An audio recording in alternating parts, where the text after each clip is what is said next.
Everyone friends, आप लोग पूछ रहे थे कि यूपी के गवर्नमेंट डाइट कॉलेज में एडमिशन के लिए कितना परसेंट होना चाहिए। तो यहाँ पर मेरिट का तो आपको प्रोसेस पता है friends, class 10th 12th and graduation के परसेंटेज को मिलाकर आपका यहाँ पर जो है मेरिट बनता है और उसी मार्क्स के परसेंटेज के आधार पर आपका सिलेक्शन होता है।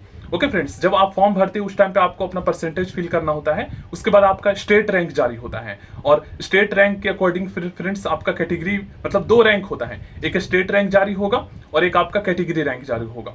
फिर उसके बाद फ्रेंड्स आपको काउंसलिंग में पार्टिसिपेट करना होगा, उसमें संस्थान का विकल्प भरने का ऑप्शन मिलेगा। मान लीजिए आप फ्रेंड्स आगरा से हो और आप लखनऊ में रह रहे हो, तो लखनऊ का अगर आप कॉलेज में एडमिशन लेना चाहते हो तो उसे भर दो। तो कितना परसेंट आपका होना चाहिए गवर्नमेंट कॉलेज में एडमिशन के लिए, क्योंकि फ्रेंड्स काउंसलिंग में जो है आपको 5,000 भरने होते हैं काउंसलिंग में पार्टिसिपेट करने के लिए। अब मान लीजिए आपका परसेंटेज कम है और आप गवर्नमेंट से ही करना चाहते हो, प्राइवेट से नहीं करना चाहते हो, और परसेंटेज कम होने की सिचुएशन में अगर गवर्नमेंट नहीं मिल पाया तो पैसे तो आपके चले जाएंगे। तो ये चीज आपको पता होना चाहिए। देखिए, अगर आप जनरल से हो फ्रेंड्स तो आपका 230 बन रहा है। तो इसमें क्या है ना, देखो होता क्या है फ्रेंड्स, जो मेन सिटी है यूपी के उसमें हमेशा कट ऑफ 5% ज्यादा जाता है। अब मान लीजिए फ्रेंड्स आपने केवल लखनऊ, कानपुर, आगरा का डाइट भरा है।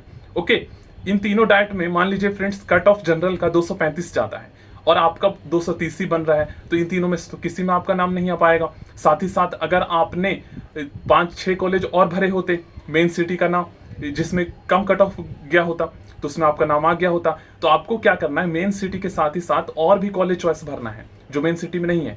तो कम कट ऑफ जाने की सिचुएशन में आपका किसी मतलब कोई ना कोई कॉलेज आपको मिल जाएगा। ठीक है, तो ये पता चल गया फ्रेंड्स। अब मान लीजिए आप प्राइवेट कॉलेज में एडमिशन चाहते हो, मतलब आपको ऐसा लगता है कि अगर मुझे गवर्नमेंट कॉलेज में एडमिशन नहीं मिल पाया कट ऑफ हाई जाने की वजह से, तो मैं प्राइवेट कॉलेज से इस कोर्स को कर लूंगा। तो उसी टाइम पे आपको प्राइवेट कॉलेज का चॉइस भरना होगा। कब भरोगे, तो आप सबसे पहले गवर्नमेंट भरना, 10, 20, 15 जितना भर सकते हो, जहां तक आप जा सकते हो, क्योंकि दूर का भरोगे तो आपको परेशानी आएगा। तो सबसे पहले ऊपर के गवर्नमेंट कॉलेज भरना और लास्ट में प्राइवेट भरना है, क्योंकि फर्स्ट प्रेफरेंस ऊपर वाला ही मिलता है। फिर उसके बाद आपके नंबर और कैटेगरी के अकॉर्डिंग आपको कॉलेज मिलेगा। तो ये पता चल गया फ्रेंड्स। तो जनरल के लिए 230 सेफ स्कोर है, 230 पर भी कम चांस है, लेकिन ज्यादा से ज्यादा आप कॉलेज भरिएगा तो मिल जाएगा।